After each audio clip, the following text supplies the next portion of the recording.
Throughout my time when I was still fighting in the amateurs, I'd see a lot of people that wasn't consistent. Go to the gym one time, and then after that, a week, and then next week, he wouldn't go to the gym. Then, yeah. And if you want to be consistent in the gym, these are just the two things that I would want you to remember. It's not what I do, it's what I don't do, right? Cut out everything that isn't the gym. What do I mean by that? And when I was still fighting, I was preparing for a fight. I didn't drink, I didn't smoke, I didn't party, I didn't stay up late, I didn't play video games. I was a nerd, to be honest. I still am a nerd. I still am a nerd, but just not for video games. I'm a nerd for statistics, for YouTube, for things like that, for improving my life in general. But anyways, I digress. I've cut out a lot of things in my life, and the only thing that remained was fighting, right? The only thing that remained at that time of my life was fighting, fighting, fighting, fighting. It was all I could think about because I was terrified to get knocked out. I was terrified of it, absolutely terrified of it. So, two times in a day, while I was still at school, I would train, train, train. That was what I would do, basically, right? It was all I thought about. I cut out video games, I cut out late nights, I cut out everything. It was an overnight change, very much. I even cut out jerking off. And funny story, I cut it out. However, after 2 weeks, I thought that, nah, I'm feeling kind of. And I did it. My coach knew I did it in the morning. I was like, what the? Anyway, I digress. I was always watching all of these YouTubers. Like, whenever I was falling asleep, I was waking up, I was watching all of these fighting YouTubers like Gabriel Varga, like Sensei Seth, like, who was that bald guy? That bald guy that looks like fucking Volkanovski but has a white beard. I don't remember his name now, man. But he was also good. He was also a good YouTube channel. Wonder Boy, Mighty Mouse, I wasn't watching really that much yet, but these channels I was always watching. I was terrified of getting knocked out cold in front of my whole family because I watched the Leon Edwards versus Kamaru Usman fight. Scared the fucking shit out of me. It scared the hell out of me because just what if it happened to me? So I made a drastic change in my lifestyle.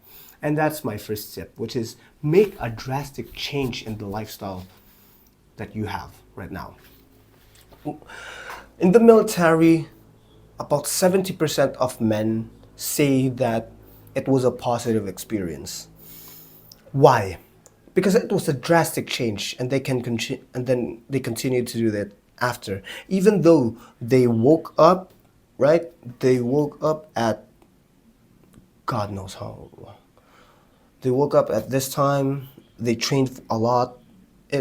They were sleep deprived. At least they had, you know, they had that clarity.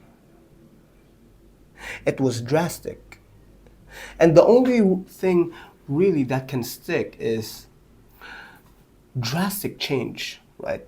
Drastic, very drastic change. Because if you've improved at anything at all, you'll know how improvements go. Usually it's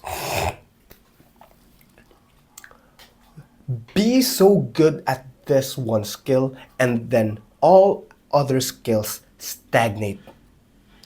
Be so good at this one skill. You learn, you learn, you learn, you learn. You put all of your points in this skill, basically, and then you let other skills like stagnate. That's how you actually make progress. You let other skills stagnate, right?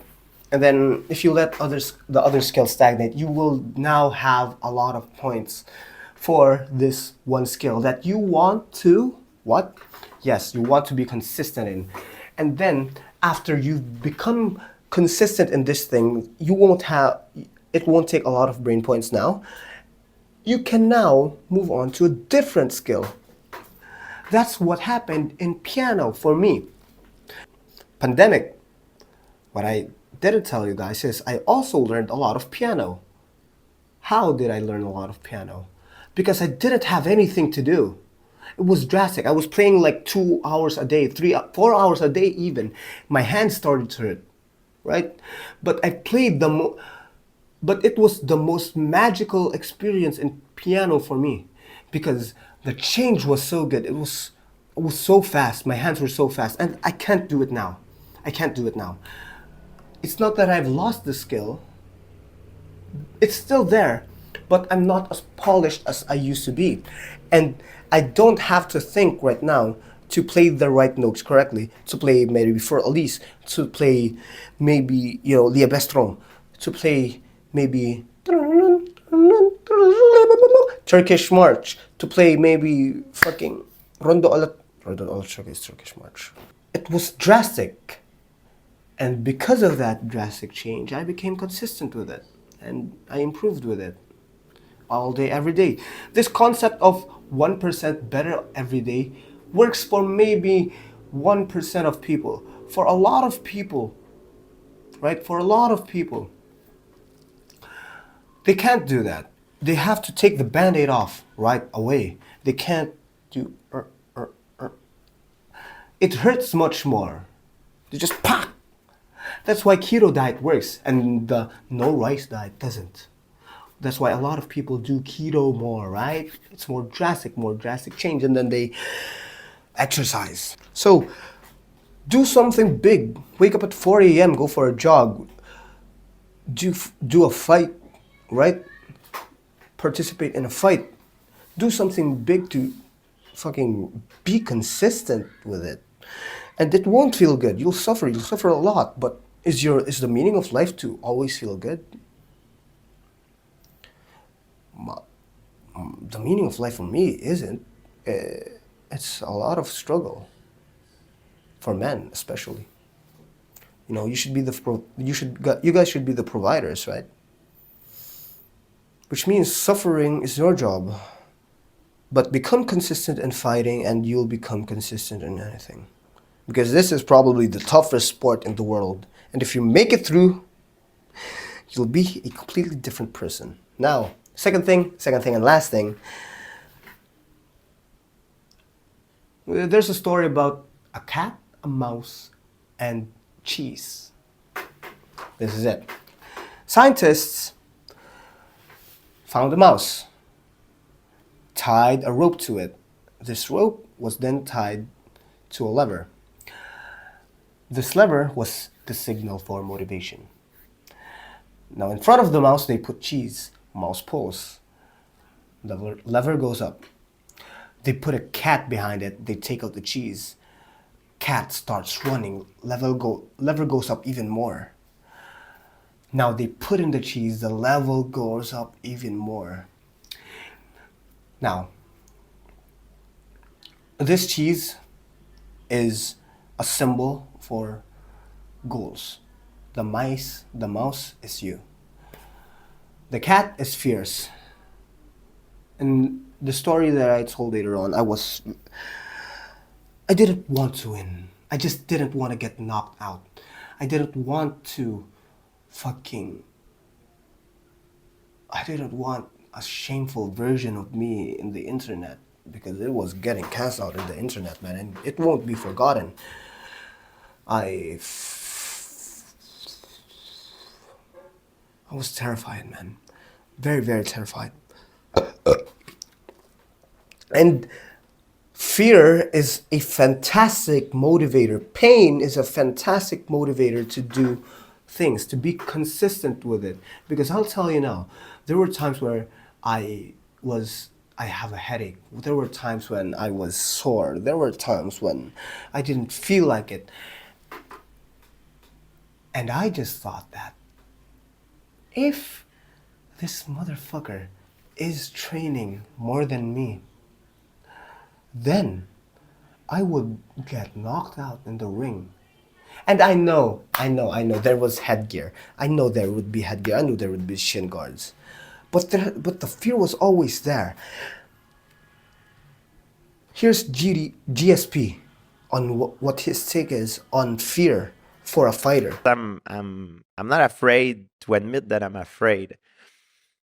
And in the beginning of my career, I really thought I asked myself because I was very good in mixed martial art, but I really thought I wasn't made for this because the idea of fighting didn't make me happy. It's something like I was forced to do in order to keep that lifestyle that And the fear was prominent. It was always there, which is why I worked on defense a lot. Which is why I was like doing a lot of head movement. I trained a lot of head movement, right? I trained a lot of head movement, which is because I didn't want. I feared CDE. I feared getting knocked out. I feared all of these things. It was fear that drove me to train every single day, 2 times a day. Fear, right? And that's why if you can use fear to your advantage, use it. Use whatever you have. Because most people don't even have a goal that they want to aspire to. They have fears that they want to run away from. That's it. I was always fearful, and that made me better. You don't judge a sword by the hammer and the fire that it took to make it. You judge a sword by how sharp and how pointy it is, right? It doesn't matter what you went through. What matters is who you are at the end of it. Those are my 2 tips to be consistent.